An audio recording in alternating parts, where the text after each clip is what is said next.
अस्सलाम वालेकुम जी, कैसे हैं? उम्मीद करता हूँ आप लोग बिल्कुल ठीक होंगे और रमज़ानुल मुबारक बहुत अच्छा गुज़र रहा होगा। आज का जो हमारा टॉपिक है, वो है हमारे एआई के ऊपर। हम आज डिस्कस ये करेंगे कि एआई हमारे लिए कितना नुकसानदेह है और कितना ये फ़ायदेमंद है। तो चलिए हम लोग शुरू करते हैं। हम अपनी नॉर्मल रूटीन के अंदर जो काम हम पहले मैनुअल किया करते थे, अब हम वो काम एआई से ले रहे हैं और ये अच्छी बात भी है कि हम अपने काम आहिस्ता-आहिस्ता जो है वो ऑटोमेट करते जा रहे हैं और चीज़ों को हम फ़ास्ट डाउन करते जा रहे हैं। लेकिन इसके कुछ नुकसानात भी हैं, जो कि हमें आने वाले दिनों के अंदर फ़ेस करने पड़ सकते हैं।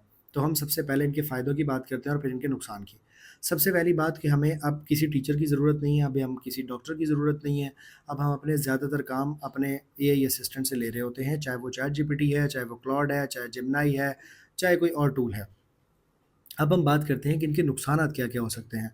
सबसे पहली बात जो मैं ये समझता हूँ कि अभी एआई वॉर के अंदर जो है, अभी जो वॉर रिसेंटली हो रही है, उसके अंदर एआई का यूज़ किया जा रहा है और इससे पहले फ़लस्तीन के अंदर जब वॉर हुई थी, तो उसमें भी एआई का इस्तेमाल करके ह्यूमन्स को मारा गया था।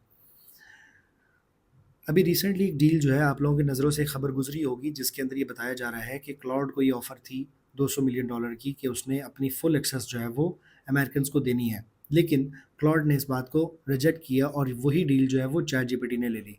अब ओपन एआई ने ले ली। अब उसी ओपन एआई ने लेने के फ़ौरन बाद जो क्लाउड है उसके ऊपर पाबंदी लगा दी गई है। अब हमारे लिए एज़ अ ह्यूमन ये समझने की बात है कि हम एआई को यूज़ ज़रूर करें लेकिन लिमिट्स में रह के। ये हमारे ऊपर इस तरह से नज़र रखता है जिस तरह से एक जो है शख्स हमारे साथ घूम रहा है। अब हम लोग अपनी सारी बातें जो है वो चैट जीपीटी या किसी भी एक एआई टूल को बता रहे होते हैं और वो हमारे बारे में हमसे ज़्यादा जान रहा होता है। ये हमारे लिए किसी हद तक खतरे का बायस भी बन सकता है। हमें एआई टूल्स को यूज़ करना है लेकिन एक लिमिट तक, अगर हम उस लिमिट को एक्सीड करेंगे तो ये हमारे सर पे चढ़ जाएँगे।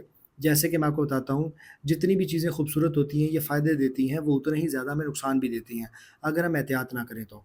आपने जब भी एआई से बात करनी है, आपने प्रोफ़ेशनल बातें करनी है उससे और अपने काम के रेलेवेंट ही बात करनी है। ज़्यादा वो कहते हैं ना उससे फ्री नहीं होना, क्योंकि अगर आप फ्री होगे तो वो आपके बारे में ज़्यादा नॉलेज ले लेगा।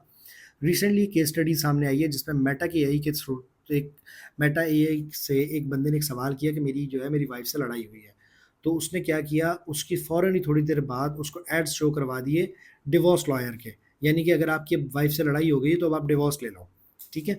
इसी तरह एआई हमारी फैमिलीज़ को तबाह कर रहा है। किस तरह से? लेट्स सपोज़ एक मियाँ-बीवी हैं, एक दोस्त हैं, वो आपस में लड़ पड़े हैं, तो दोनों को चैट जीपीटी या एआई जितने भी हैं, वो ये नहीं कहेंगे कि तुम गलत हो। वो उसको यही कहेंगे कि तुम ठीक हो और तुम्हारे पे ज़ुल्म हो रहा है। और इस तरह क्या होगा कि इंसान इंसान से दूर होता जाएगा और हम अपनी वो स्पेस जो है वो मशीनों को देना शुरू कर देंगे। और उसका हमें अल्टरनेट नुकसान ये होगा कि हम अपने इर्द-गिर्द देखेंगे, हमारे इर्द-गिर्द कोई नहीं होगा और जिस दिन ये मशीनें बंद हो जाएँगी, हम उस वक़्त किसी भी इंसान के पास जाने के काबिल नहीं रहेंगे। तो आज का जो मैसेज था, आज की जो वीडियो थी वो इसी के लिए थी।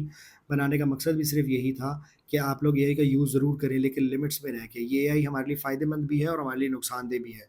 मुझे उम्मीद है कि आपको ये बात समझ में आ गई होगी और आप अपने दोस्तों के साथ भी शेयर करेंगे। मिलते हैं हम नेक्स्ट वीडियो में एक नए टॉपिक के साथ।